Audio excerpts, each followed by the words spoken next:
দুই বাংলার জনপ্রিয় অভিনেত্রী জয়া আহসান বর্তমানে এপার ও ওপারের সিনেমা নিয়ে চলছে তার ব্যস্ততা।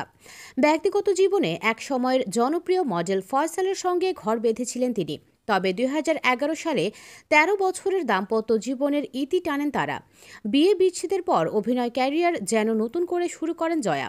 একে একে পেতে থাকেন সফলতা, কিন্তু ব্যক্তিগত জীবন নিয়ে তাকে কথা বলতে দেখা যায় না বললেই চলে। এবার সম্প্রতি বিষয়টি নিয়ে মুখ খুলেছেন তিনি। ভারতীয় গণমাধ্যম ফিল্মফেয়ারকে একটি সাক্ষাৎকার দিয়েছেন জয়া আহসান। এই আলাপচারিতায় ব্যক্তিগত জীবনের প্রসঙ্গও উঠে আসে। তার কাছে জানতে চাওয়া হয়, বিবাহ বিচ্ছেদের সময়টা নিশ্চয়ই কঠিন ছিল, এ সময় কোন বিষয়টি আপনাকে সহযোগিতা করেছে? জবাবে জয়া আহসান বলেন, অভিনয়। প্রত্যেকের জীবনে উত্থান পতন রয়েছে। ওই সময়ে আমার সম্পূর্ণ ফোকাস কাজের দিকে ছিল। সাধারণত এই সময়ে নারীরা তার মূল ফোকাস থেকে সরে যায়। আমার কাজ আমাকে সান্ত্বনা দেয়, যার ফলে আমি কাজকে এতটা ভালোবাসি। তবে প্রতিনিয়ত কাজ করার জন্য আমি মরিয়া ছিলাম না। আমি আমার এই জার্নিটাকে ভালোবাসি। মানুষ যখন আমার কাজের প্রশংসা করে, আমিও এটিকে সম্মান করি। আপনি তো ব্যক্তিগত জীবন নিয়ে খোলামেলা।